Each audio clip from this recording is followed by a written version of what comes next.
Shabbat Shalom y bienvenidos a un nuevo estudio de nuestra comunidad Bnei Adon Olam. Hoy día estamos estudiando la Parashat Naso. La Parashat Naso está muy ligada, digamos, a lo que fue el Shabbat Kalá, o el Shabbat de la novia, ¿cierto? De la semana anterior. De hecho, muchos años se leen juntas, no es algo aparte. Entonces, esta Parashat, ¿cierto? La que tenemos el día de hoy, comienza, bueno, habla de diferentes tópicos y comienza hablando sobre Naso, que significa tomar un censo. ¿Ya?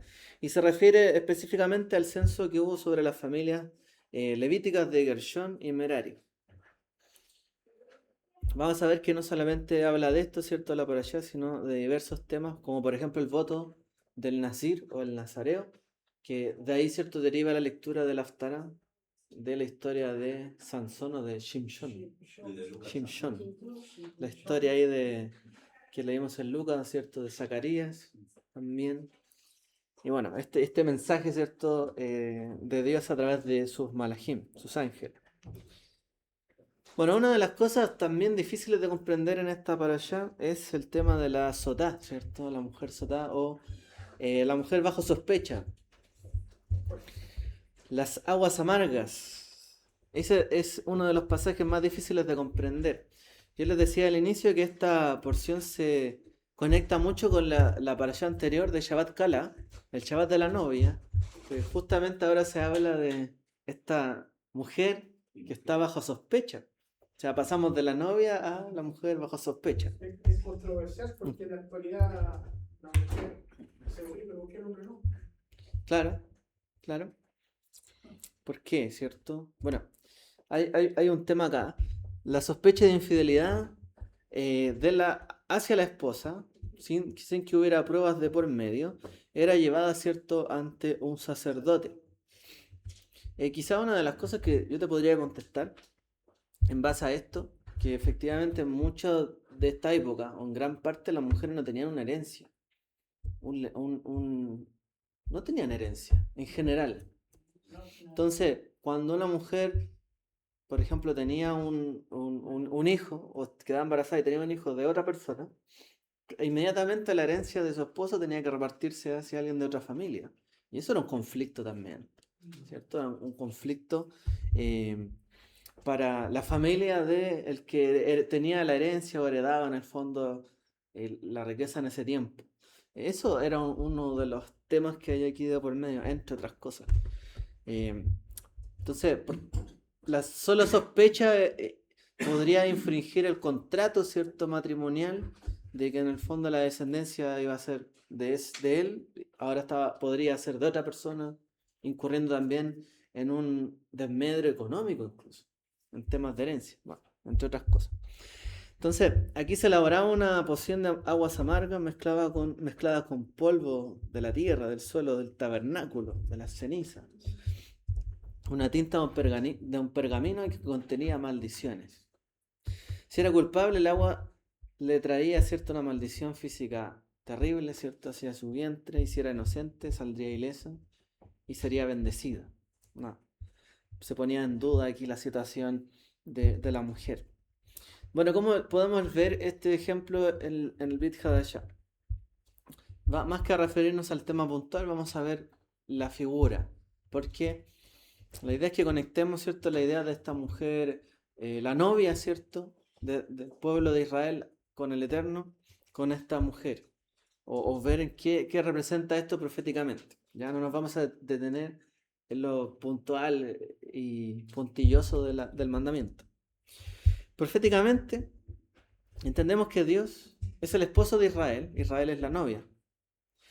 Por la, Israel es la novia que ha sido o se podría haber ido tras otros hombres, ¿cierto? Otros amantes, en este caso otros dioses, la idolatría.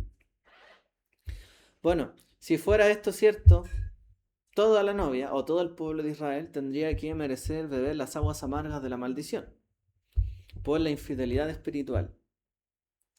Bueno, Yeshua, ¿cierto?, dijo una frase en el Getsemaní: Padre mío, si es posible que pase de mí esta copa, pero que no sea lo que yo quiero, sino lo que tú quieres.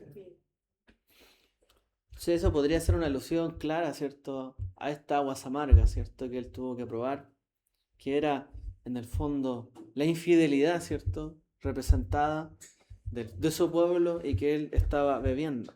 Una copa amarga. Ahora, él estaba respondiendo en el fondo, Yeshua, al beber esta copa amarga, está bebiendo la copa amarga que tendría que haber bebido, ¿cierto? La novia. Y en el fondo está diciendo, la está cubriendo y protegiendo, diciendo, no, en realidad, aun cuando está bajo sospecha, y no porque el Eterno haya querido, ¿cierto?, poner bajo sospecha a Israel, sino porque Israel mismo se puso bajo sospecha con sus acciones.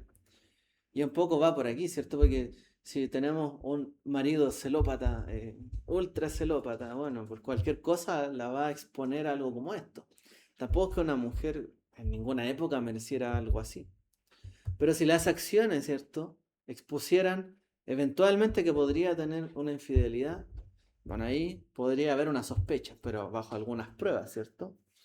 Bueno, pese a que hubo pruebas, hubo contundentemente pruebas en que Israel debía beber estas aguas amargas, Yeshua la tomó para sí. Entonces, en ese sentido, ¿cierto? Él bebió la copa amarga que nosotros debimos haber bebido y nos puso, por así decirlo, una fianza, una garantía. No, ¿sabes qué? Ante el testimonio de todos, yo voy a declarar que tú eres para mí, ¿cierto?, inocente en esto. Porque una cosa es tomar la consecuencia del pecado de otro y otra cosa es garantizar y decir, no, en realidad ha sido purificado, ha sido limpiado. Nosotros decimos que a lo suyo vino, más los suyos no le recibieron, ¿cierto?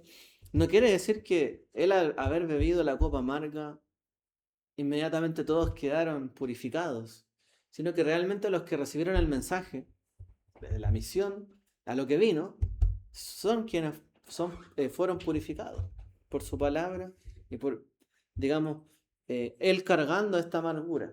Pero no es tampoco que sea para todos, porque si no sería hoy día, bueno, él ya perdonó a todo el mundo, todas las personas, hagamos y deshagamos. Pero en realidad sí tomó, ¿cierto?, una copa que nos correspondía a nosotros, y el que se da por enterado de esto y que deja de hacer esas infidelidades y deja ese camino del pecado, y ese pecado, o sea, y ese camino de irse en contra, ¿cierto?, de su esposo o su marido, en este caso Israel, de Dios, bueno, podría acceder a este perdón, para que no tampoco le sea quitado precisamente a todo Israel toda su herencia, todo el legado y todas las bendiciones que Dios prometió darle, ¿cierto?, en medio de esta relación de pacto. Porque si se expusiera a esa infidelidad, pierde inmediatamente, perdería su condición de esposa y quizás también de herencia y de todo lo que mereciera recibir, salvo lo que ya le había dado. O sea, quedaba efectivamente desamparada una mujer en estas condiciones. Y es lo que le puede pasar a Israel y es lo que le ha pasado, ¿cierto?, cuando no se ha vuelto al Eterno. Bueno, hay un eco también de esta historia en el Brit Hadashah, que la leemos, ¿cierto?, en Juan 8, cuando los perushim, los fariseos, trajeron a Yeshua una mujer que estaba o fue sorprendida en adulterio. Así dice. Pero en lugar de darle aguas amargas o de apedrearla, porque podría haber ocurrido esto, Yeshua se inclinó y escribió en el polvo de la tierra. Como dijera Jeremías 17:13, los que se aparten de ti serán inscritos en el polvo.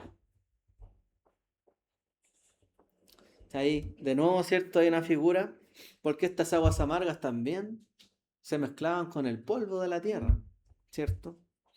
Entonces ahí también estaban escritos sus nombres. Y quizás sus nombres para maldición, porque esto se mezclaba, ¿cierto?, y finalmente se bebía. Por sus acciones son escritos en el polvo de la tierra, y finalmente la consecuencia de sus malas acciones es lo que terminan bebiendo, ¿cierto?, en la vida. Y quizás es la perdición. Entonces él escribe su nombre en el polvo de la tierra. Así Yeshua actúa, por así decirlo, como el sacerdote, y en realidad él lo que hace es esto, le dice, ni yo te condeno, vete, no peques más. O sea, el estado de Israel era una infidelidad. Y ellos, cierto, viendo la infidelidad física, probablemente de esta mujer, querían condenarla. Pero resulta que prácticamente todo Israel estaba en una infidelidad con el Eterno, digamos espiritual, porque en realidad también era física, ¿cierto? Entonces, yo vine, ¿cierto?, a perdonar esta infidelidad de Israel, y ustedes me traen aquí a una mujer para que yo la condene. Bueno, yo no vine a condenar a Israel, yo vine a que sea perdonado, pero tiene que cambiar. Ni yo te condeno, vete y no peques más. Y ese es el mensaje para Israel también. O sea, aléjate de tu pecado, no peques más, no te voy a condenar. Es más, bebió el trago amargo que correspondía. Bueno, luego esta para allá nos habla del voto del Nazir.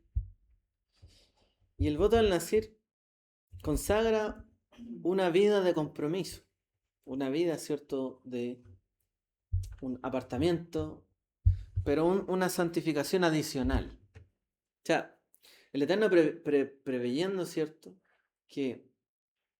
previendo de que en realidad hay personas que siempre van a querer hacer algo más.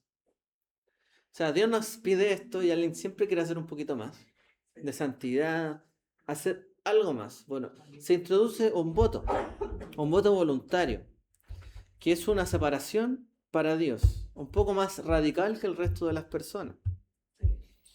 Durante este voto no se podía consumir nada de la vid, ni vino ni uvas. No se podía cortar el cabello, ni se podía acercarse a un cadáver, ni siquiera el de sus padres. Bueno, esta figura fue incluso practicada en los días de Yeshua, el voto del Nazir. El apóstol Pablo, cierto Shaul, tomó, de hecho, voto de Nazariato, como se puede leer en Hechos 18 y en Hechos 21, al menos 2 veces. O sea, Shaul tomó 2 veces un voto de Nazareo. Para demostrar, ¿qué cosa? Que él era fiel, seguía siendo fiel a la Torá, seguía siendo consagrado a Dios, e incluso pagando sacrificios de otros hermanos que concluían con este voto. Entonces, otros hermanos que concluían su voto también, él les pagaba los sacrificios. O sea, Pablo, cierto, Shaul también demostró que él tenía un amplio compromiso con Dios y con la Torá, y tomó el voto nazareo. Lo hizo para demostrar esto. Entonces muchas veces, en medio de este mundo, uno necesita, o hay momentos donde uno necesita demostrar su grado de compromiso. Porque Dios no nos exige que no riamos, que no disfrutemos nuestro tiempo libre, que no disfrutemos la vida. Pero si alguien quiere apartarse y tomarse un tiempo y apartarlo completamente para el Eterno, sin que nada lo distraiga, bueno, había un voto en la Torá de este apartamiento. No sé si tenía un límite. Porque incluso en el caso de Shimshon fue toda la vida, ¿no? En el fondo, mientras tú cumplieras con las condiciones de tus votos, podía mantenerse. Es porque era hecho algo de voluntad propia, generalmente. Y mientras se mantenía las condiciones, duraba el voto. Y el profeta Samuel. Uh-huh. Sí, era una práctica extendida en el pueblo. Tenemos un caso en la escritura que duró toda la vida, pero bueno, entre comillas, casi. Ahora Yeshua no tomó este voto. ¿Para qué? Sí, él ya estaba totalmente apartado.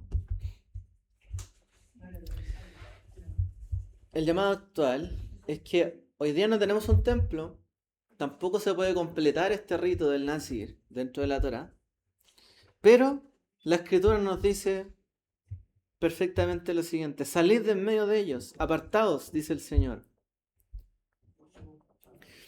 2 Corintios 6, 17 y 18 hay un llamado a la santidad, apartaos.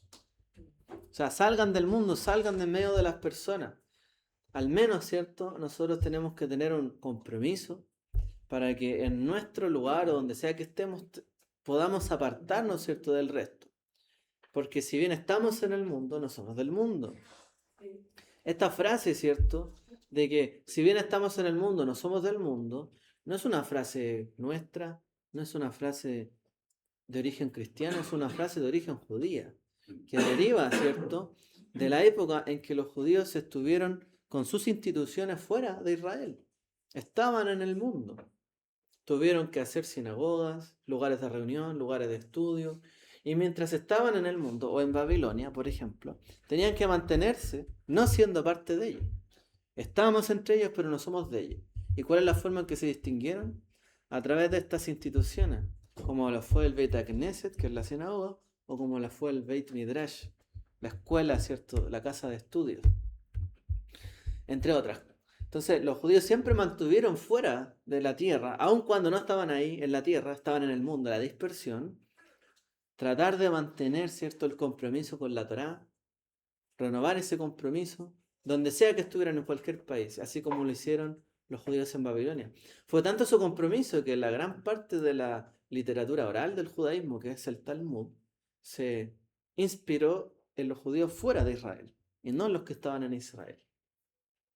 Por eso, ¿cierto?, el Talmud Babeli, o el Talmud de Babilonia, es una cantidad impresionante de escritos, y el Talmud Yerushalmi, el de Jerusalén, es mucho más reducido. O sea, hubo mucho más estudio mientras los judíos estuvieron fuera de Israel, porque entendieron la importancia de mantenerse apegados, ¿cierto?, a la Torá y al conocimiento, que incluso los que estuvieron dentro de Israel, porque vivían a diario, ¿cierto?, esa realidad. Quizás no era necesario describir todo lo que ocurría. Pero los judíos tenían esta frase: aunque estamos en el mundo, no somos del mundo. Y Yeshua, ¿cierto?, menciona esto. Los apóstoles conocían esta frase. Y aunque estamos fuera de Israel, no somos parte de las otras naciones, somos de Israel. Entonces este compromiso, ¿cierto?, a salir del medio de la cultura donde estemos, sobre todo la que estaba en contra de la escritura y de la Torá, es un llamado que ha tenido el pueblo de Israel desde siempre. Si estamos en la dispersión, no tenemos que ser tal como es el mundo, sino que tenemos que distinguirnos en medio del mundo. Entonces, Yeshua, por supuesto, el Mesías, está con nosotros, Él tiene la victoria asegurada. Pero tenemos que apartarnos de medio de ellos. De hecho, este fue el primer desafío, ¿cierto?, que tomaron y que compartieron los gentiles temerosos de Dios con los judíos creyentes en Yeshua. Que muchos judíos estaban no solamente en Israel, estaban en la dispersión de los que creían en Yeshua. Pero para los gentiles también era esto un desafío, porque estaban en Roma, estaban en el mundo, y tenían que ser diferentes al mundo, no practicando sus días, sus fiestas, sus fechas, sus costumbres, la comida y entre otras cosas que practicaban. Entonces este llamado, somos de Dios y estamos en el mundo, pero no somos del mundo, era un llamado que compartieron no solamente los primeros creyentes, o digamos los cristianos si preferimos, sino que junto con los judíos que ya también estaban. Incluso en Israel estaban dominados por los romanos. Ni siquiera podían practicar toda la Torá de manera independiente. No, tenían ciertas restricciones. O sea, incluso estando en Israel, parece que estuvieran muchos en el mundo. Muchos se habían helenizado y asimilado. Entonces este llamado no solo es para Israel, entendemos que es para todos los creyentes. Estamos en el mundo, pero no somos del mundo. Tenemos que apartarnos.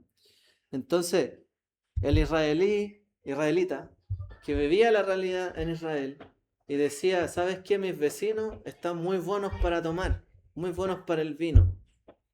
En cambio yo quiero dedicar mi tiempo libre, no a tomar, sino a dedicarlo para el Eterno, para Dios. Por tanto, ¿qué hacía? Un voto nazir, por ejemplo.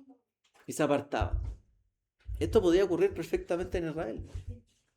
O simplemente que alguien dijera: no, quiero apartarme, quiero elevarme. Aun cuando mis vecinos todos estamos en Israel, quiero elevarme. Bueno, esto pasa hasta el día de hoy, ¿cierto? Y pasa con nosotros.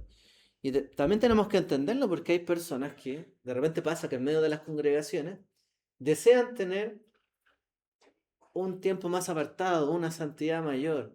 Entonces la gente, a mí me ha pasado mucho, ver esto, que algunos se molestan con los demás porque están en un momento muy diferente, muy dedicados, ¿cierto? Quizá a la oración, al ayuno, y hay otros que no. Bueno, es parte, ¿cierto? Todos son parte del pueblo, pero si alguien tomó esa decisión, de partida no hay que recriminarle esa decisión, lo está haciendo para el Eterno, ¿no? Como también dicen en una parte, si alguien come, si alguien bebe, si alguien guarda un día otro, que lo haga para el Señor. Y si no lo quiere hacer, para el Señor no lo hace. Pero en el fondo, ten el testimonio y ten la seguridad de que si vas a hacer algo o no vas a hacer algo, hazlo para el Señor. Obviamente ese pasaje no habla de comer cualquier cosa que vaya en contra de la Torah. Eso está sacado de contexto. Está diciéndole, mira, si tú vas a guardar algo, guárdalo para el Señor. Ellos, los romanos, guardan todas esas cosas. Si tú no las vas a guardar, no las guardes, porque tú te apartas para el Señor. Y si vas a guardar parte de las fiestas del Eterno, hazlo para el Señor. Y esa tiene que ser tu decisión, en medio, ¿cierto?, del mundo. Y cada cual, y este era el asunto, hacía un voto único, yo con el Eterno. Era mi voto con Él, no era mi voto con el del resto de las personas. Por lo tanto, si uno entiende esto, y si uno tiene esa idea, esa actitud de separarse de la comunidad porque quiere apartarse mucho más para el Eterno, ese es su voto con el Eterno. Y termina con un sacrificio que usted lleva delante del Eterno. Pero es su voto con el Eterno, no es el voto del resto con el Eterno. Entonces, ¿por qué cuestionar a los demás cuando usted decidió tomar un camino más elevado en ese momento? Usted aparte se tome las medidas, pero no se vaya a enojar por el resto porque son unos inicuos, incircuncisos. Perdón, son cosas que yo he escuchado en internet y la verdad es que son bien lamentables. Sí, diga. De apartarse. A mí me pasó en el trabajo. Cuando uno se aparta mucho, pasa a ser un pájaro raro. Sí. Y como que el resto de la gente lo empieza a apartar. Pero si uno participa en condiciones sanas, por ejemplo, yo participé mucho en deporte en la institución y también en la asamblea de ¿De qué? de los trabajadores. ¿Un sindicato? En los sindicatos también, en el sindicato. Inclusive, una de las cosas que hice allá yo, aunque no me lo reconocieron, fue haber hecho para la Pascua, aunque es una fiesta hoy, se está discutiendo qué se hacía para la Pascua. Yo dije que lo mejor era dar una canasta a cada funcionario que estuviese inscrito en el sindicato. Y al final se votó todo eso y hasta el día de hoy creo que está la canasta. Entonces, dentro de apartarse, sí, es bueno apartarse para el tema, sí. Pero también hay que tener discernimiento, claro, o sea, ver cuánto es lo que yo me puedo apartar y participar con los demás. Obviamente en condiciones sanas. ¿En qué lugar? Por ejemplo, en los trabajos son, cuando alguien se casa, las despedidas solteros son cosas serias. O sea, a lugares. ¿Para qué decir dónde van? Sí. Ahí nomás. Entonces, ahí uno obviamente no participa, pero si es un deporte, una fiesta, por ejemplo, yo participé también en la fiesta de los 18 de septiembre, yo participé. Y en la fiesta de Pascua, cuando hacían la fiesta de Pascua, también se hacían un desayuno, yo participé en el desayuno. Inclusive ellos sabían que no comía yo jamón, entonces me tenían todas las cosas apartadas. Entonces, es bueno apartarse, sí, estoy de acuerdo, pero ¿cuánto? ¿Y en qué? Claro, ¿y en qué? Bueno, usted tiene que verlo, yo no le puedo decir. Porque en el fondo estamos extrayendo un principio de la Torah, que era el voto nazir, que era muy específico. Muy específico. De hecho, piénsenlo.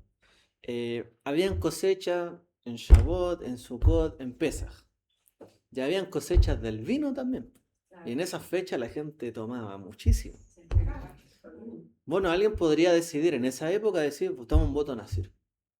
En esa época. O sea, yo no voy a caer quizás en tomar tanto que pierda, claro, que pierda los estribos yo y a lo mejor no, quiero mantenerme apartado. Bueno, toma un voto Nazir. No, por ello no se va a alegrar en la fiesta porque el mandamiento de alegrarse va sí o sí. Pero lo decide hacer sin la vid. Pero en el fondo es eso. O sea, yo en medio de ciertas circunstancias, estas que son las alegrías que comparte o suele compartir quizá el pueblo, yo me aparto. Pero uno va a la decisión en uno, obviamente. Ahora, ¿por qué algunos sabios dicen por qué se hacía un sacrificio al final del voto Nazir? Es porque era considerado, creo que es Maimónides quien lo dice, casi como un pecado apartarse de la comunidad. Entonces, al tomar esta decisión de apartarse y restringirse del resto, era como si fuera como una falta, un pecado. Porque yo estoy considerando lo que se va a restringir en ese periodo como algo malo, pero no es algo malo. Al contrario, Dios lo creó y es algo bueno. Entonces, el hecho de considerar que no me tengo que acercar o que no tengo que hacer ciertas cosas o tomar ciertos temas, casi que sería como una afrenta al Creador. Entonces dicen algunos, por eso hace un sacrificio. Yo creo que más que nada se refiere, o sea, si hablamos en estricto rigor, porque son interpretativos, en estricto rigor, como este es un sacrificio que es personal, cada sacrificio o cada instancia de sacrificio culminaba con eso, un acercamiento ante Dios. Cada dedicación, si yo llevaba una ofrenda, cereal, lo que sea, se quemaba y se extinguía y era parte de. Entonces este como proceso personal también culminaba con un sacrificio que ascendía, por así decirlo. Cumple como la misma condición.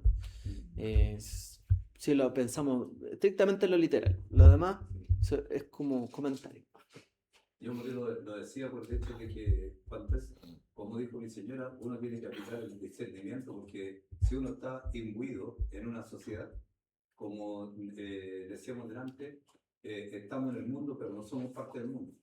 Pero hay que participar en ciertas cosas para no parecer un pájaro como tú. Sí. Bueno, hoy hay un mundo embriagado por el placer. Y el placer instantáneo, ¿cierto? Hay un vino en este siglo. Y estamos rodeados también de obras muertas. Como estaban rodeados de obras muertas los creyentes temerosos de Dios, ¿cierto? Entre las naciones, los gentiles. Y ser discípulo de Yeshua también es un llamado a la consagración, a apartarnos.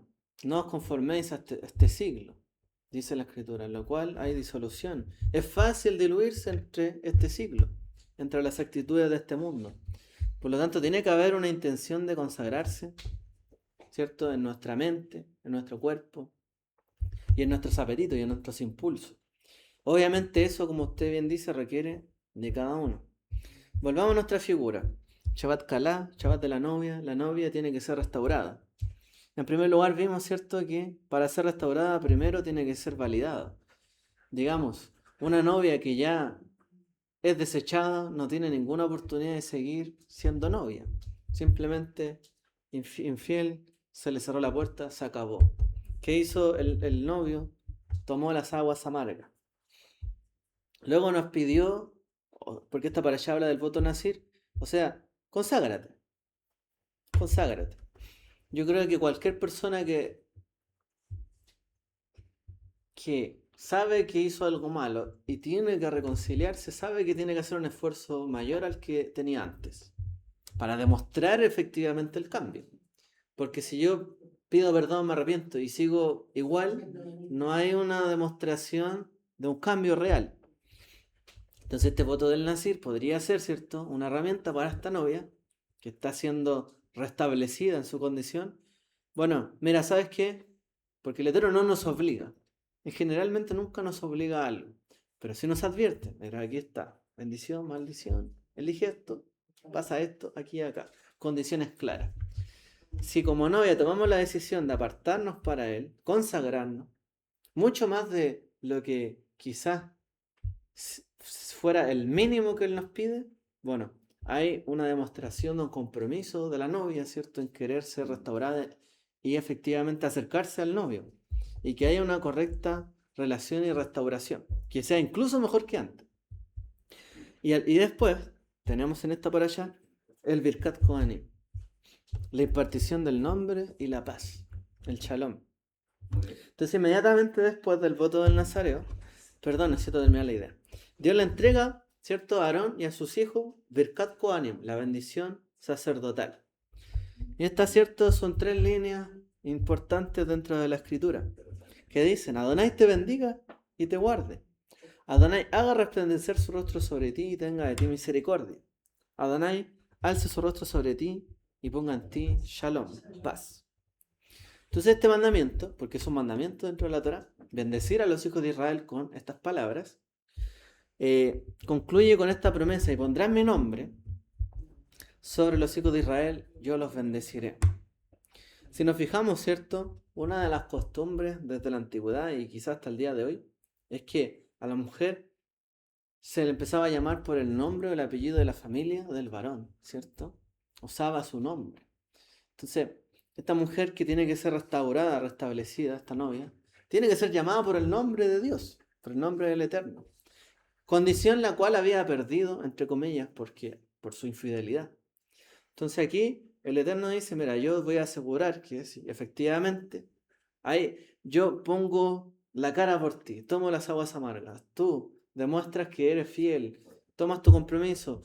Bueno, ahora yo voy a poner mi nombre nuevamente sobre ti para bendecirte y darte todos los compromisos y las bendiciones que yo me comprometo, ¿cierto?, como novio. Entonces esta bendición podríamos decir que en este contexto, al menos que estamos analizando, es parte de esta restauración final de la novia, que tiene que ser bendecida y tiene que sentirse bendecida. Finalmente, porque aun cuando haya un perdón, digamos, del novio por una infidelidad, si la mujer no se siente cómoda, tranquila, de que fue perdonada, está en una buena condición, de que efectivamente ahora las cosas están bien y se reconciliaron, no hay una completa paz y restauración. Pero cuando la novia sí siente que su esposo la bendice, que su esposa la cuida, la protege, que toda la luminosidad, digamos, de el varón en este caso, está sobre ella, que hay misericordia, que hay comprensión, etcétera, bueno, y hay tranquilidad, efectivamente podemos decir que hay una completa restauración de la novia. Entonces, en este sentido, dice la Escritura que Dios hizo resplandecer su rostro sobre nosotros, y dice así, 2 Corintios: porque Dios, que mandó que de las tinieblas resplandeciese la luz, es el que resplandeció en nuestros corazones para la iluminación del conocimiento de la gloria de Dios en la faz de Yeshua el Mesías. O sea, Él, el mismo que mandó a separar la luz de las tinieblas, el mismo, ¿cierto?, hizo iluminar nuestros corazones. Iluminó con el conocimiento de la gloria de Dios en el rostro del Mesías. Es decir, mirándolo a Él, tendríamos que ser capaces, ¿cierto?, de ver cómo Dios está mirándonos, nuestro rostro. No hay un rostro de gracia, un rostro de luminosidad fuera del rostro del Mesías. Adicionalmente, una de las últimas cosas que hizo Yeshua antes de ascender, de su aliyah, su ascensión, fue esto: y los sacó fuera de Betania, alzando sus manos y los bendijo. Y aconteció que bendiciéndolos se separó de ellos y fue llevado arriba al cielo. O sea, una de las últimas cosas que hizo Yeshua, como el novio, ¿cierto?, fue bendecir a la novia, bendecir a sus discípulos, bendecir a sus seguidores, a sus amados. Los dio, ¿cierto?, la garantía, los perdonó, porque Él bebió las aguas amargas, ¿cierto? Él finalmente tomó todo para sí, sufrió el sacrificio, pero antes de partir y ascender, al haberse mostrado ante ellos, ¿cierto?, y haberles hecho saber que ya estaban perdonados a través de Él, los bendijo. Y con su presencia resplandeciente de gloria, porque Él, ¿cierto?, ya estaba transformado. Y así con la faz de su luminosidad, los bendijo a ellos. Y se cumplió lo que está escrito en el Birkat Kohanim. Entonces Él, como nuestro sumo sacerdote, fue ascendiendo, ¿cierto?, y impartió esta Birkat Kohanim sobre sus talmidim. En el nombre del Padre, los bendijo en su nombre, ¿cierto? Entonces nos otorgó la verdadera paz, para que la paz, de hecho, la cual el mundo no es capaz de dar. Solamente el novio, que es el Mesías, nos dio esta paz. Entonces, en honor, ¿cierto?, en honor de esta parashá que se llama Naso, bueno, nos enseña que todos estamos caídos de alguna forma como esta mujer Sotá, pero que nuestro Mesías tomó la amargura para que nos pudiésemos restablecer y levantar de la condición en la que estábamos. Nos invita a que nos podamos nosotros restaurar también, consagrar, como lo era el voto del Nazir, para que finalmente Él nos pueda iluminar su rostro resplandeciente de gloria sobre cada uno de nosotros y nos otorgue misericordia y paz. Eso es lo que Él quiere para cada uno de nuestros hogares hoy día. No solamente lo quiso en esta época, sino que lo quiere hoy día también. Quiere que seamos restablecidos. Quería, no sé, mencionar un par de cosas más, pero voy a dejar ahí si tienen alguna pregunta. Sí, yo tengo una, no pregunta, sino que dentro de las cosas que hay, cuando por la causa de la sotá, y la mujer bebe las aguas amargas, ¿Sí? y después sale que no es culpable y todo eso, Ujú. y el marido, y el versículo más abajo dice que puede tener familia y todo eso. Pero dentro de las cosas como le pasó a Zacarías, porque dudaste, te quedarás mudo. Entonces, cuando yo dudo de una persona, Ujú. lo que le decía yo a mi señora es que si yo me hago una herida, Ujú. la herida se restaura y queda una cicatriz, ¿no es cierto? Sí. Igual acá. Se dudó, entonces va a quedar una cicatriz. Y la vergüenza. Y la vergüenza. Mm. Entonces, ¿cómo esa mujer va a volver con su marido? O sea, ya el vínculo principal, aunque haya perdón, se rompió. Entonces, ese es uno de los problemas que veo yo y lo comparo con lo que le pasó a Zacarías. Bueno, de hecho, usted habla de una cicatriz. Yo creo que para una mujer, ¿cierto?, tener una cicatriz efectivamente es algo muy complejo, porque efectivamente es algo que acompaña toda la vida. Yo creo que también, en cierto sentido, el tema de dar a luz, el alumbramiento, genera cierto esto también, una cicatriz de por vida en la mujer. No solamente puede hablar en este sentido de algo que marcó para mal, sino que algo que pueda marcar toda la vida para bien. Y de hecho, esa misma cicatriz es la que dice el profeta Zacarías, que van a mirar a quien traspasaron y va a tener las marcas. O sea, tú dices que es mayor la marca de tu vergüenza por haber hecho esto, pues yo te digo, mira mis marcas, ya te perdoné, estas marcas son mayores, porque yo ya tomé todo el sufrimiento y el dolor que debiste tú haber tomado. Entonces, aun cuando haya una cicatriz grande en nuestra vida, el Mesías nos va a demostrar que la que Él tiene todavía es mayor que la de nosotros, y nos perdona, y nos restablece. Pero sí, es un tema este tema de las cicatrices, ¿no? De las marcas. Yo creo que da para algo bien profundo eso. Bueno, primero un comentario y después como una inquietud, siempre lo digo y creo que lo hemos conversado. Sí. Primero, asociado al tema del agua. Yo creo que nosotros lo vemos y, o sea, si bien la mujer es la que ve, pero aquí el hombre, ¿qué cara tiene de que, oye, ¿sabes que dice beber esa agua? No resultaste así, ¿cómo quedo yo? Ante la sociedad, ante los demás, oye, durante la mujer, o sea, también había un cierto peligro que no es llegar y hacerlo nomás, porque de repente uno piensa, entonces de que tengo duda, ya vamos a hacerlo. Pero no era tan así, porque le hacían jurar por el nombre de Dios, o sea, que era algo muy importante, y el hombre obligaba a la mujer a hacer eso, y si no resultaba que estaba engañándolo, quedaba, yo creo que, pero había una advertencia primero, porque ahí la escritura habla que hay una advertencia. Si la mujer que no se juntara con ese hombre, sí, no. Si ella seguía, claro, había sospecha, porque si ya le dicen que no y sigue con lo mismo, por lo menos lo que dice la escritura, lo que yo leí, Bueno, A mí lo que me... esa era como la primera y mucha hay algo que para mí es un poco delicado, Ujú. pero es la Biscat Kohanim. Mm. Por ejemplo, nosotros bendecimos, puedo bendecir a mi hermano, ustedes pueden bendecirlo, ¿por qué? Porque nosotros le deseamos bien, o sea, que sea fructífero, que tenga un buen trabajo, esas son bendiciones que nosotros damos. Sí. Pero en la Biscat Kohanim, el sacerdote no bendice. El sacerdote es el intermediario, porque el Eterno es el que bendice. Y ahora, y el tema es que, escucha, la bendición es súper crítica. Mm. Y pondrán mi nombre sobre los hijos de... Y el nombre no es Adonai, no es Elohim, o sea, esos son los... Adonai es mi Señor, es la forma en que antiguamente se nombraba al Eterno como mi Señor, o sea, entendiendo que sea Adón es el Señor, a Yeshua lo llamaban de Adón.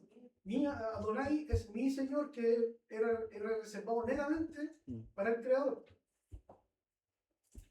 Y tenemos la certeza de que el Creador nos bendice si el nombre de Él no está puesto en nosotros por medio, en este caso, del Cohen que bendice a su pueblo. Y ese es un tema de mí. De repente pensaba, pero oye, por último, no sé, pues la bendición anónica que es muy especial, decir, Yud-Hei Vav-Hei Baruch Hashem, Adonai te bendiga, pero mencionar por lo menos el tetragrama, no sé, porque para que el nombre de Él esté sobre nosotros y seamos benditos realmente, porque el mandamiento es súper claro, o sea, y pondrá mi nombre. Y si tú lees, y nosotros memorizamos siempre el Birkat, cada parte dice, y Adonai y Él.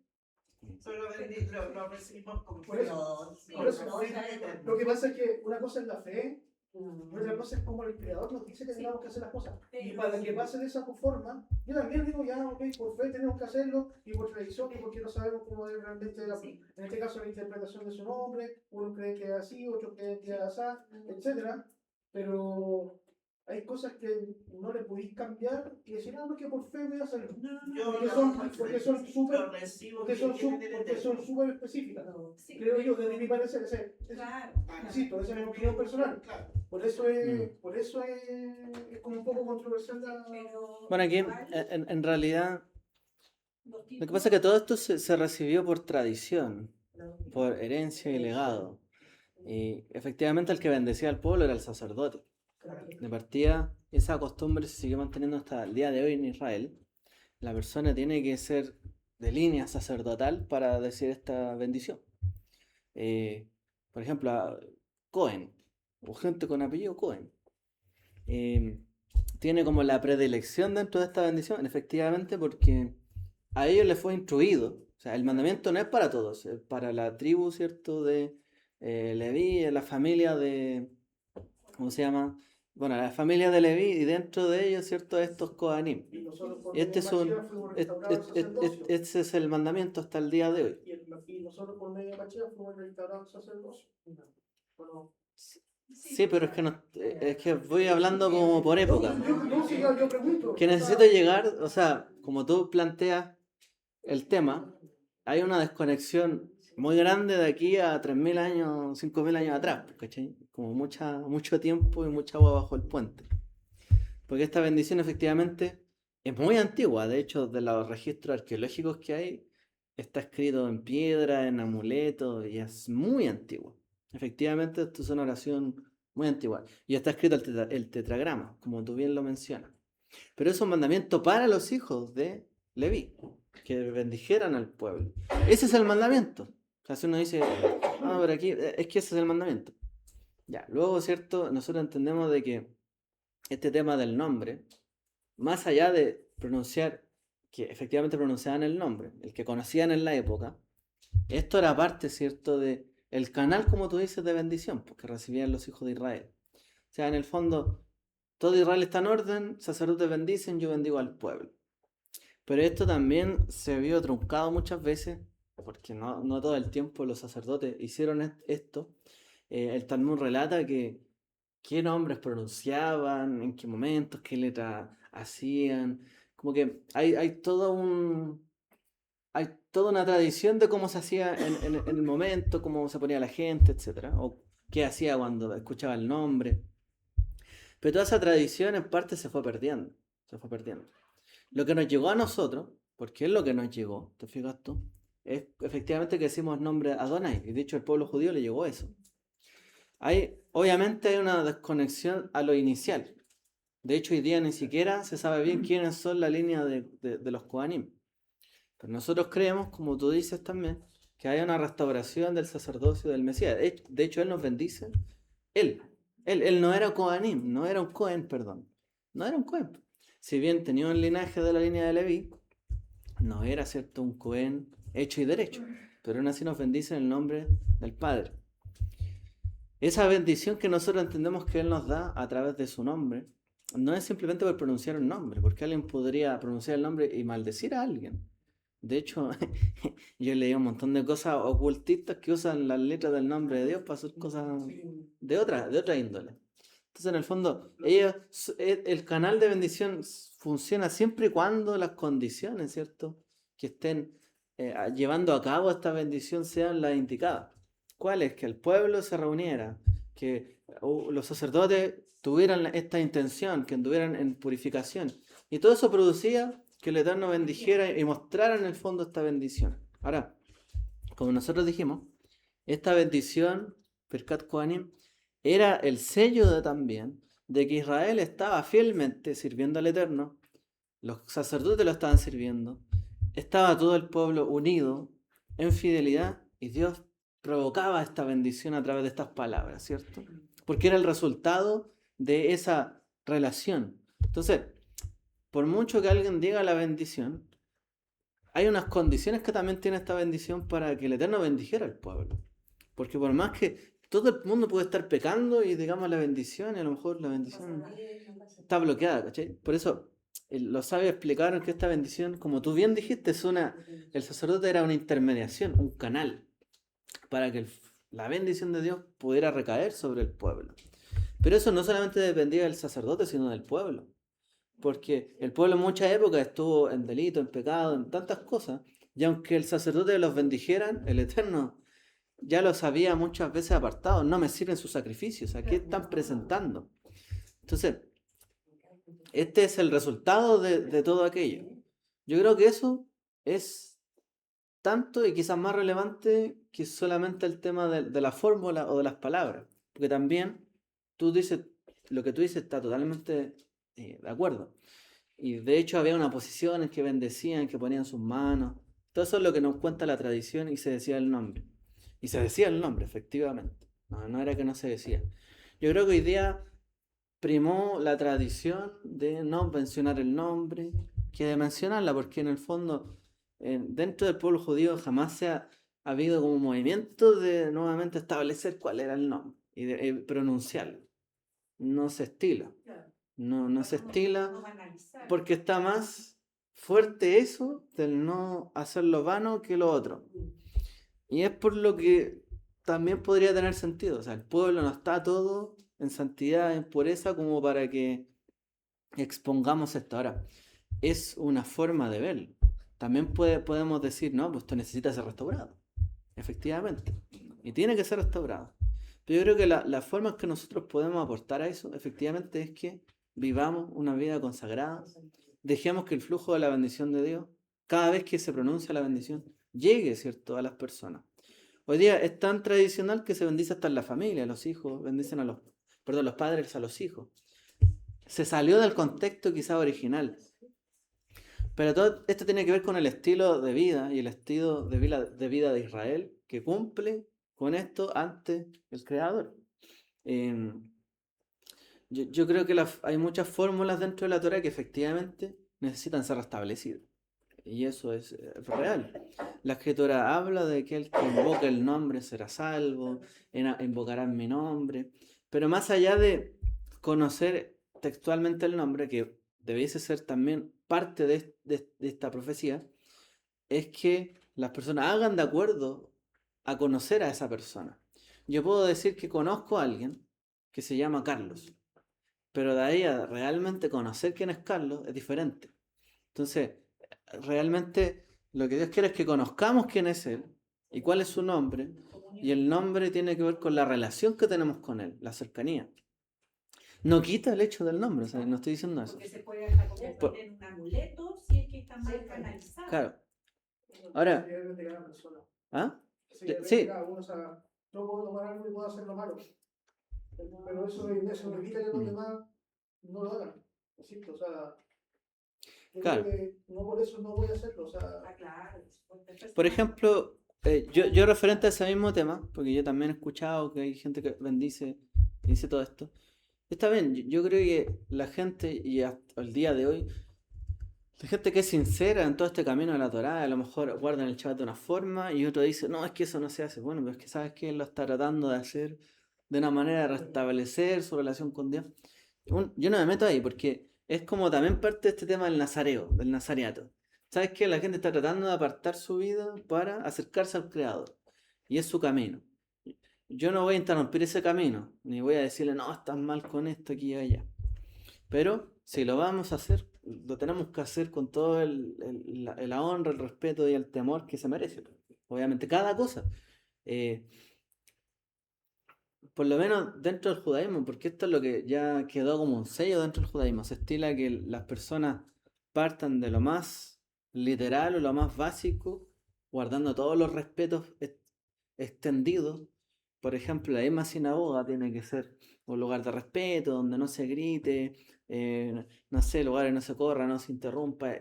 Precisamente porque se trata de que las personas sean imbuidas por la santidad que podría haber habido en un templo, con todo lo que conllevaba. Entonces el judaísmo estila de que nos vayamos acercando desde lo más básico y sencillo a lo más profundo.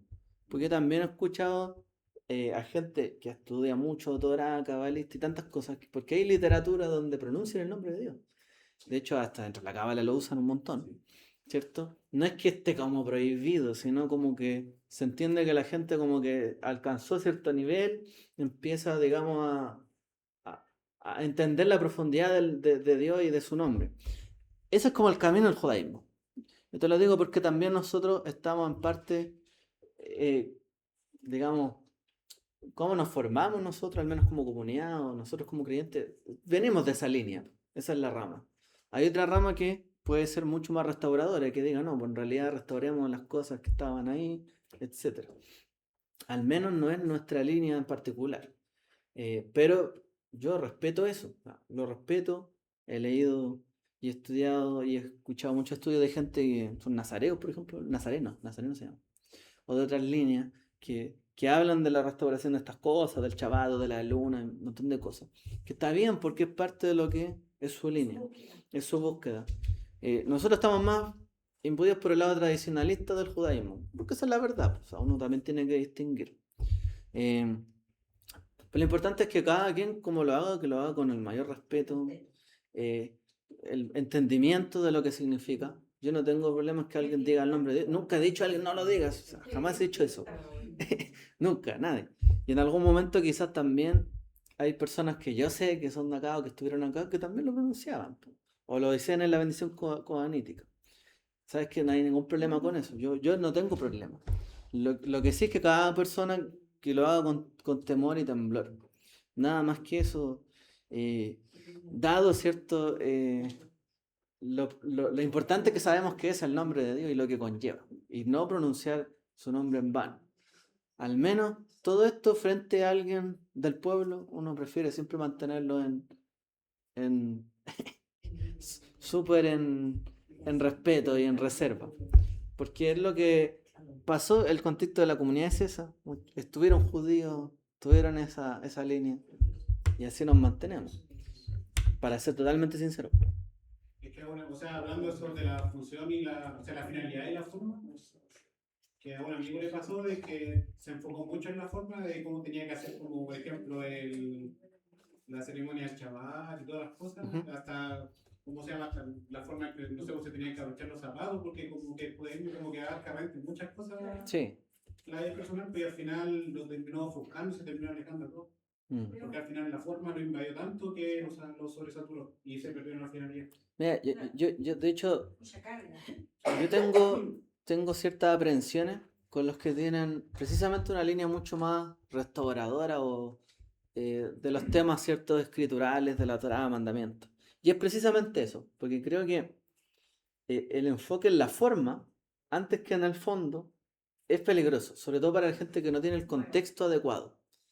Porque hay gente que puede tener un contexto adecuado y a lo mejor es simplemente retomar algo que ya está dentro del impulso de hacer las cosas bien, ya más o menos la sabe, y ese era su desafío, darle la forma que correspondía, las palabras, pero a lo mejor ya tenía eso, pero hay gente que no, que tiene otras prácticas, viene de otro origen, y ser tan restaurador muchas veces puede provocar que se desconecte de la importancia del fondo. Y eso es lo que a mí, por lo menos, siempre me he visto como un peligro de estos grupos. De ahí, cierto, que siempre hemos tenido aprensiones con los grupos más de raíces hebreas, más restauradores, precisamente por eso, que pueden terminar un poquito más apartados del resto, que está bien, tomar un camino como el nazareo, ya, muy apartado en su tema, pero lo que yo veo es que ese apartamiento siempre y en general los ha hecho alejarse del resto del pueblo, o ver a los demás que están haciendo como algo malo. No digo que todos, pero he visto mucho esa actitud de muchas comunidades y personas. Y eso lo veo como algo peligroso, porque hay que provocar la unidad, el respeto, entender el proceso de cada quien. ¿Mm? Pero ¿por qué se toma el Nazareo como que era muy apartado? Si el Nazareo tenía votos, que era súper fijo, o sea, los Sí. vino a contaminarse, todo. Lo estamos tomando como un ejemplo. No, sí, pero en mi vida en comunidad hacía su vida normal. Sí, la mayoría de las cosas. Y igual ahí te da a entender, bueno, los propósitos del creador son súper que no entendemos. Por ejemplo, el mismo Chinchón que tenía ese voto, mató a leones, lo tomó una quejada de un asno que estaba muerto, mató a Filisteo. ¿Acaso no se contaminó con los muertos de los mismos muertos que mató él? O sea, son cosas que de repente no entendemos. O sea, si es así, ¿por qué Simpson lo hizo así? ¿Por qué tenía el favor? Y son cosas de por qué se negó, porque después tenía que caer, obviamente, para todo lo que venía. Pero son cosas que de repente no comprendemos ahora, pero me imagino que... No, y lo que te quiere decir eso, en el fondo, es que alguien que toma un voto para algo específico puede ser usado por Dios también para algo específico. O sea, se apartó toda la vida para esto, toda la vida le doy esto otro. Mientras tanto se mantenga en ese voto. Porque la Torah es súper clara. Haz esto y te doy esto. Escucha esto, pasa esto. La Torah no es como... muy específica en ese sentido. Yo quería mencionar algo también a lo anterior, que siempre nunca trato de comentar muchas estas cosas, pero lo hago con respeto. Que yo igual he visto comunidades que son muy de esta línea restauradora, digamos, no como lo que dije, más tradicionalista, que a lo mejor, y de verdad he visto lugares, no sé, las personas se ponen una turbante con el nombre de Dios aquí en la frente, como si fueran sacerdotes, se visten con vestimentas largas, estudian ciertos montones el hebreo y se apartan con todo eso. Está bien, o sea, uno no dice que esté como mal eso, aquello, pero ellos tienen esa línea muy... Es muy visible. Ahora, ¿cuál es el tema de que cuando uno es muy visible, muy pronunciadamente de una forma, el interior también tiene que serlo? Porque si no, también somos muy fácil de caer en el juicio ante las demás personas. Y si no hacemos algo conforme a lo que representamos, es que estamos haciendo todo mal. La crítica es mucho más dura cuando queremos demostrar ser algo y en realidad no lo somos. Y eso es lo que también ha molestado, en gran parte, porque el judaísmo es muy tradicionalista, a los judíos. Lo hemos escuchado y hemos recibido, en el fondo, estas críticas en todos lados se critica esto. ¿Por qué usan nuestras cosas? ¿Por qué esto acá? ¿Por qué esto allá? ¿Por qué ponen el nombre? Más encima a veces escriben mal el nombre de Dios, y no saben bien el hebreo, lo escriben mal. No tienen el recuerdo de que el judío ni siquiera borra el nombre de Dios, no lo borra, o sea, ni lo escribe ni lo borra, y lo entierra. Si hay una Torá que tiene el nombre de Dios, lo entierra porque no se puede borrar. O sea, eso... Bueno, en la Sotá se borra. Entonces, todo esto provoca también que haya un conflicto entre que yo efectivamente tengo que demostrar lo que soy. Ahora, cuando uno, por ejemplo, se coloca toda la vestimenta y todo lo que involucraba el sacerdocio dentro de la Torá. Cuando la persona ya había aprendido, estudiado y ya estaba listo para ejercer la labor. Y eso es algo que nosotros tenemos que entenderlo. Que nosotros podemos tomar un camino del judaísmo más práctico, o este mismo tema, el nombre, o lo que sea, siempre cuando hayamos tomado el camino de aprenderlo, interiorizarlo, para llegar a ese momento y decir, ahora lo practico porque ya lo entiendo. Nosotros no somos de la idea de que viene alguien, hermano, póngase un talit. No hacemos eso. Si la persona lo quiere hacer, lo respeta, está bien, hágalo. Pero nosotros no le imponemos estos símbolos. Ahora, si ya empieza a añorarlo, a desearlo, ya hermano, mira, aprende bien, esto te ayudamos y guárdalo con respeto. Pero no somos de los que inmediatamente, como en algunos lugares, les colocan todos los símbolos habidos por haber. Porque también entendemos que esos símbolos de la Torá, muchos de esos mandamientos, son ¿cómo que se llaman? Se me fue la palabra. Pero son mandamientos que son simbólicos del pueblo de Israel. El tzitzit, ¿cierto? La mezuzá, incluso el Shabbat, son mandamientos de categoría simbólica que pertenecen al pueblo de Israel, que fueron dados para ellos. Y no, digamos, no son tan universales, fueron especialmente dados a ellos, porque sí la Torá los menciona. Hay otros que no fueron mencionados como tan singular. Entonces, tienen una categoría especial. Este es mi sello entre que yo soy su Dios y ustedes son mi pueblo. El Shabbat, por ejemplo. O el tzitzit, entre otros mandamientos. Es un símbolo de que yo los amo y quiero estar con ustedes, que les doy este mandamiento. Son simbólicos. Entonces, para que alguien quiera introducirse en esa relación de tan íntima y tan especial que Dios pronunció en la Escritura, tiene que entender de qué significa. Porque el símbolo es como un anillo, es como un compromiso. Entonces tiene que haber ese respeto de parte de las personas. Al menos lo que nosotros hemos visto es que las personas que parten mucho por este lado, luego tienen problemas con el fondo. Hemos muchas veces intentado hacer comunión con estas personas, o yo por lo menos, y en algún momento siempre hay problemas. Entonces, hemos tenido gente que se ha ido tanto al judaísmo que al final en lo simbólico del judaísmo. llega rechazando a Mashiach. Uh-huh. Y ahí como que uno queda los extremos. Claro, pero por eso digo que nosotros siempre hemos ido por el camino del fondo, más que de la forma. Ahora, no significa que la forma no tenga ningún peso, al contrario. Cuando uno va por el fondo, le damos mayor sentido y peso a la forma. Y eso es lo que corresponde. Ahora, si después descuidamos la forma, ya tenemos todo el fondo, es como decía Pablo, hermano, todos ya deberían ser maestros, hermano, ya todos deberían practicar estas cosas porque ya las conocen, o sea, ¿qué les impide avanzar? ¿Ya? Y ahí es donde uno debiese decir, no, pues tengo que dar un paso más allá en mi compromiso con el Eterno. Todo esto que tú planteaste igual está dentro del contexto de nuestro estudio, porque es eso, es nuestro compromiso personal con Él. Bueno, dentro de las cosas sí que yo he visto en la comunidad rural de los 5 o 6 años, es que sí, aquí no se le obliga a la gente a tal cosa, pero sí hay algo que sí se le obliga, que tenga respeto por la mujer. No puede llegar a implantar su idea acá o... Sí. Nosotros tenemos una línea y esa línea es la que se respeta. Claro. Sí, eso es cierto, porque obviamente cuando uno llega a un lugar es como ir a una casa ajena. Yo no le voy a decir, oye, esto está mal ubicado, ponlo acá, cámbiame el sofá. No, pues, pero hay gente que es así. Y hemos recibido a lo largo del año, yo creo que todas estas personas que son así. Y finalmente, es que yo me acuerdo una vez se sentó una persona que no quería ni que la mujer le tocara la mano, ni de saludarlo. Y era como, ¿qué está haciendo? Bueno, al final, tuvo un Shabbat, todo bien, opinó súper bien, pero el contacto en la comunión fue, no hubo bache, no hubo comunicación, se terminó. Y hay muchos casos, en verdad, de lo que ustedes dicen. Sí, lo que me deja contento a mí de esta paracha es que dentro de la Torá no se menciona ninguna mujer que la haya juzgado como dice ahí la... Claro. Son ejemplos extremos. Sí.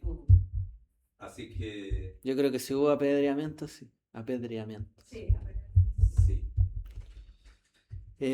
Sí, miren, que en el fondo todos estos mandamientos son importantes porque nosotros en sociedad, cuando vivimos en sociedad, cuando vemos algo malo, lo condenamos hoy día, todas las noticias aquí, esto merecen esto, otro.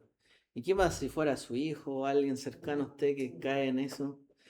Uno pensaría lo mismo, entonces uno tiene que ser consciente de los mandamientos, las leyes, qué se debe, qué no se debe hacer y sus implicancias.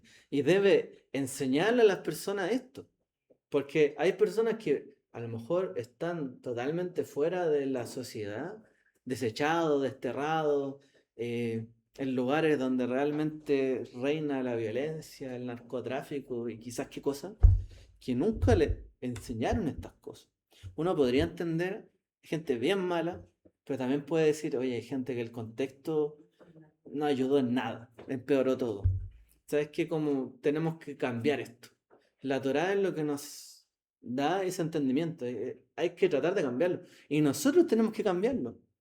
Es como lo que estudiábamos en el discipulado. La esperanza, ¿cierto? De que va a haber una restauración de Israel, una restauración de todas las cosas, es lo que nos mueve en la fe.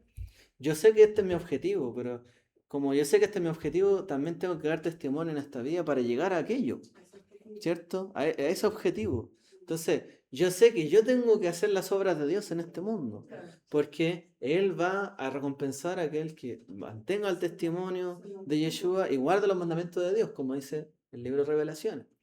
Entonces, yo sé que tengo que yo hacer la diferencia y tener la esperanza. Y no decir, no, este mundo no sirve para nada. No. Yo tengo que ser un actor de esto. Soy su representante. Cada uno se sabe sus partes oscuras en las cuales tiene que trabajar. Por eso. Pero nunca perder la esperanza. Claro.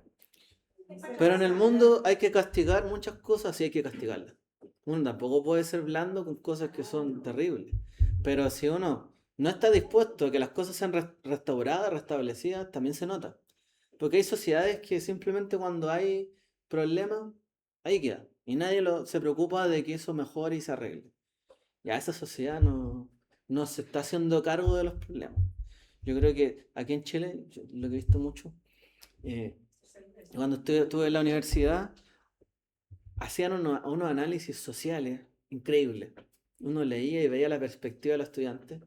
Y uno decía, claro, esta gente sabe mucho y se da cuenta mucho de los problemas en la sociedad. Yo estudié cuando estaba en la Universidad de Chile. Pero luego, su actitud de muchos de ellos no es cambiar esas cosas, e irse en contra de estos, porque estos son los que provocan esto otro, pero en vez de trabajar como para que esto mejore la situación y convencer al otro de que esto puede cambiar si ellos también ayudan. Al final se termina siendo una lucha entre todos y todos aprovechándose de los demás después. Y es lo que yo he visto. Entonces, yo creo que hay gente que tiene un buen análisis de los problemas que puede haber, o incluso en la iglesia, en el judaísmo, en el mesianismo, pero su forma de actuar no provoca restauración, provoca división. Y ahí es donde nosotros decimos decir, no, no está bien. Porque para el Eterno, como su novia fiel, tenemos que provocar el amor, la unión, ¿cierto? El respeto, el perdón, y no las otras cosas que se provocan, ¿cierto? Cuando uno quiere imponer su propia voluntad. Ser una novia fiel es esto, hacer la voluntad de Él en este mundo. Bien. Bien. Me despido. Shabbat shalom.